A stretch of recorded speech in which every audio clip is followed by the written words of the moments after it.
What kind of text should you be sending a woman that you're talking to?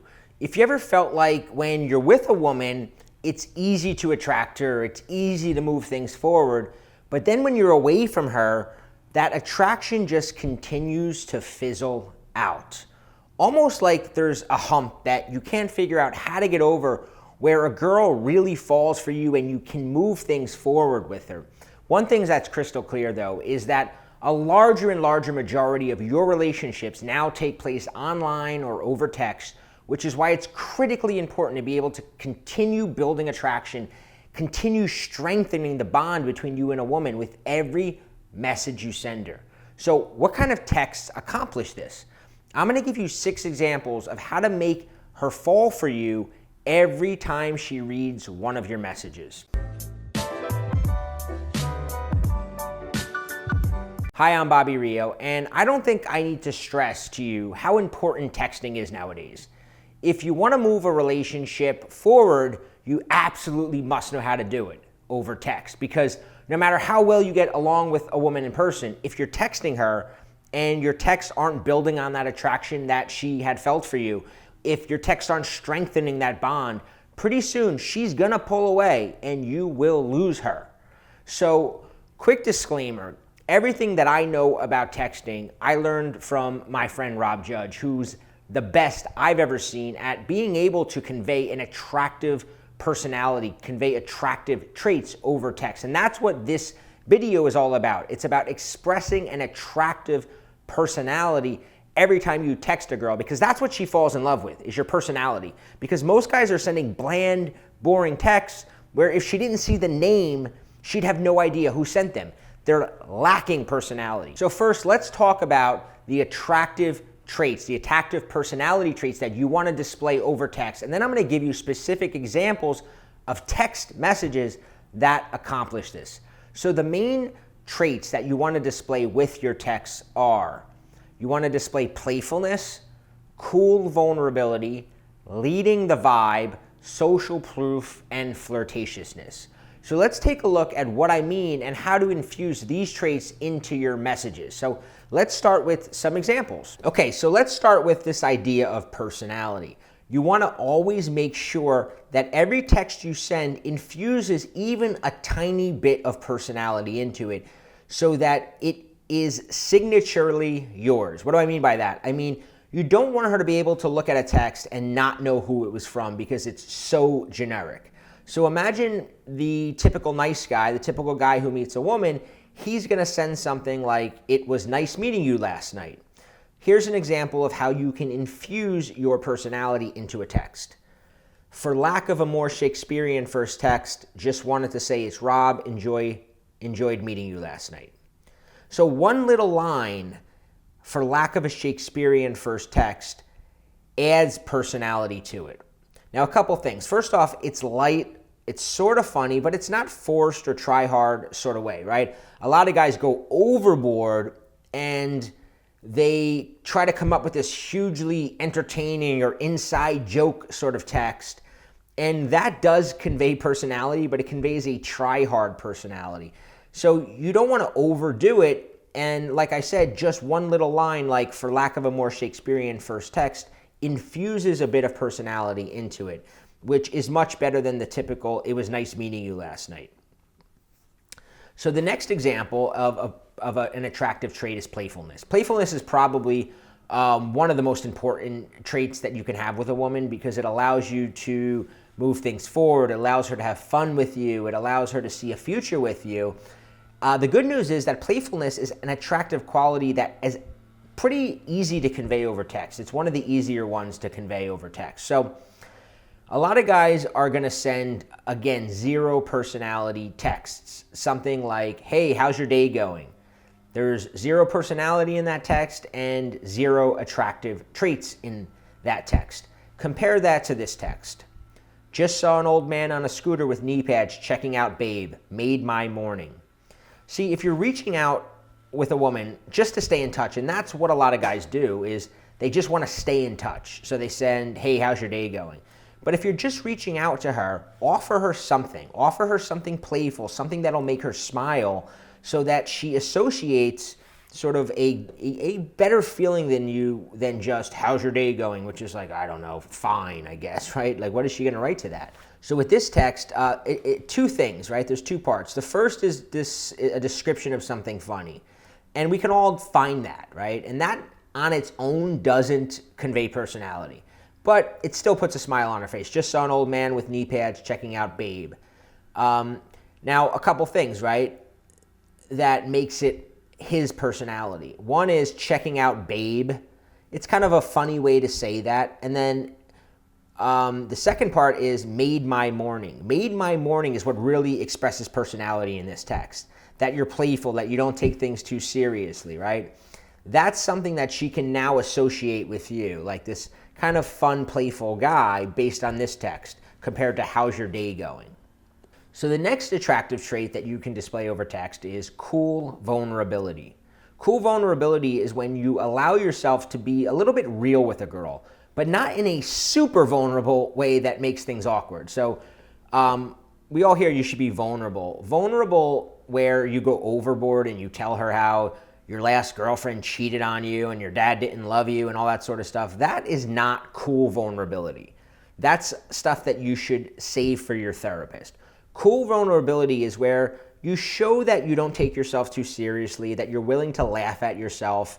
So examples of cool vulnerability might be admitting that you like cheesy music, telling a story about how you dropped the winning fly ball in the Little League World Series and like you never got over it. Like it's where you express a little bit of vulnerability, but in a funny, kind of cool way.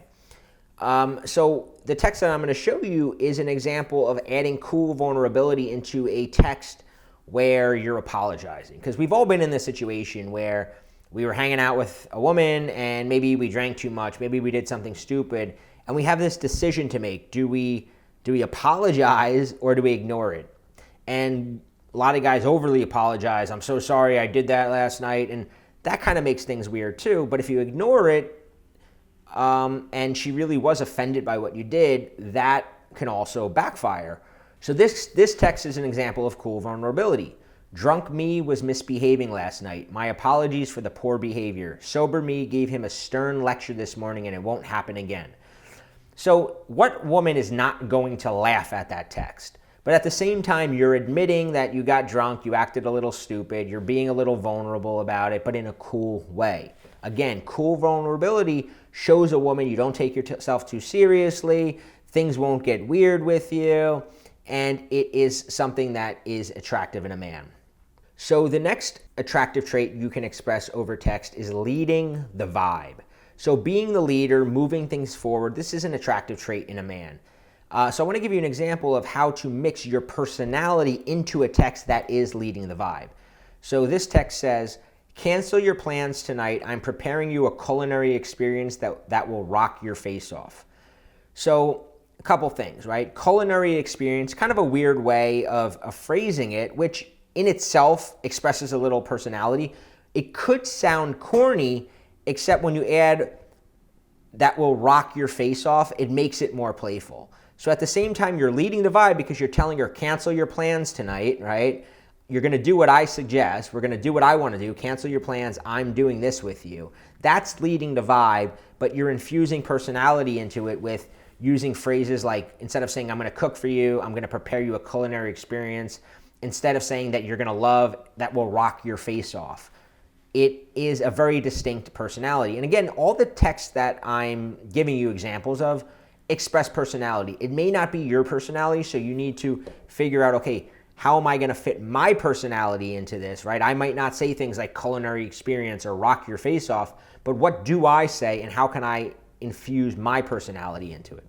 So the next text is expressing flirtatiousness. So obviously when it comes to men and women, flirtatiousness is what really drives intimacy forward. It what lets you know that you're interested in each other, that there's something romantic, something flirty going on. So being able to introduce that into text is key. The issue that most guys run into is that they either do it too obviously, like, oh, I had a really good time last night, I can't wait to see you, or they don't do it at all because they don't know how to do it.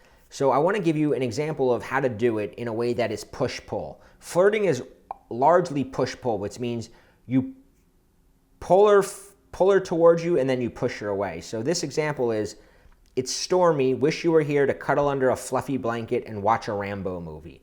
Again, very much personality infused into it, but it's flirty, I wish you were here to cuddle under a fluffy blanket, but then that's pulling her towards you, but then watch a Rambo movie sort of releases a little bit of the tension, right? Because if you just wrote, it's stormy, wish you were here to cuddle under a fluffy blanket, the word fluffy makes it kind of playful, but it is a little serious, right? I wish you were here. She could go, oh. But then when you say to watch a Rambo movie, it kind of diffuses some of that tension, which is what flirting really is, right? It's tension release, and watch a Rambo movie releases that tension. At the same time, it shows that you have this personality. She can read that and associate it with you. It's not something she's going to get from anybody else, right? She might get a wish you were here text, but she's not going to get it's stormy, wish you were here to cuddle under a fluffy blanket and watch a Rambo movie text. Okay, so the next attractive trait that you can display over text is social proof. A couple things with this one is that you have to be careful with this because social proof can easily come across as bragging if you were to send a woman a text, hey, I'm at the Machine Gun Kelly concert tonight, it's so good. That comes across as bragging, right? It may give you some social proof, like you do fun stuff or whatever, but it comes across as try hard. So you always want to do social proof in a way that is a little bit more under the radar. So here's two examples. One is, I need a quick song recommendation. You have good musical taste. Give me a rec that'll make me look cool. So the reason that that's sort of social proof is that it shows that you're out, that you're having fun, you're with people, right? But it also, at the same time, it does a few other things, right? It adds some cool vulnerability, right? Give me a recommendation that'll make me look cool. So that's a little like you don't take yourself too seriously. You're also complimenting her a little bit with you have good musical taste, which works well. It's hard to directly convey to a woman that you're out with friends or you're out with a woman, so you have to do it through subtext. And an easy or engaging way to do that, like I said, is to ask her for something, right? A musical recommendation. Here's another example of how you can ask her for something while conveying that you're out being social. So help settle a bet. Does it count when you say I love you when you're drunk? It seems all women give the same answer, but no pressure. So if you wanted to imply that you're out with some women, right, this is actually a good text if you're trying to get out of the friend zone or something and you want to make a female friend jealous or an ex or something, because you're saying, does it help when you settle a bet, which is an innocent thing, but you're implying by saying it seems all women give the same answer, no pressure, it implies that you're having this conversation with other women and without you saying it, right? You're not saying like, I just asked a girl and she said this, what do you think? But the way you phrased it implies that you're out, you're being social, most likely having a conversation with a group of women. So these traits, right, that you want to express as part of your personality, playfulness, cool vulnerability, leading the vibe, flirtatiousness, social proof, every message you send, you want to think, does it convey any of this? Am I conveying any playfulness in this? Am I conveying any? You don't have to have every one of these in every text, but you want to think, do I have a little bit of one of them? Am I expressing some element of my personality that if she opens this message and my name isn't there, she can probably guess that I was the one who sent it? That's what you want to get in a habit of doing. This is all part of a new style of communication that you really have to master. Because as I mentioned in the beginning of this video, even if you meet a woman in the real world, most of your conversations with her take place online, over text. It could be, Instagram comments and stories. It could be texting. It could be chatting on WhatsApp or Instant Messenger. That's where the majority of the conversations take place. Now, I mentioned my friend Rob, who a lot of these texts were inspired by him, and a lot of the advice that I've personally learned over the years was learned through him. He has a video that I recommend you check out called endofmen.com, www.endofmen.com, because he really drills this home that being attractive in right now, right, in this new culture that we're in, requires being digitally attractive. And it's a weird concept, but you have to be able to convey this attractive personality, not just in person, but over messages, on dating profiles, on Facebook profiles, because women are using all of this now to get a feel for who you are as a person. And as he talks about in the video, the guys that aren't able to do this really are getting left behind. So you want to check out that video, endofmen.com, where Rob really walks you through this idea and gives you a whole bunch of tips on how to convey this attractive communication style nowadays. If you enjoyed this video, hit like, subscribe, and leave me a comment and let me know what you want me to cover next time.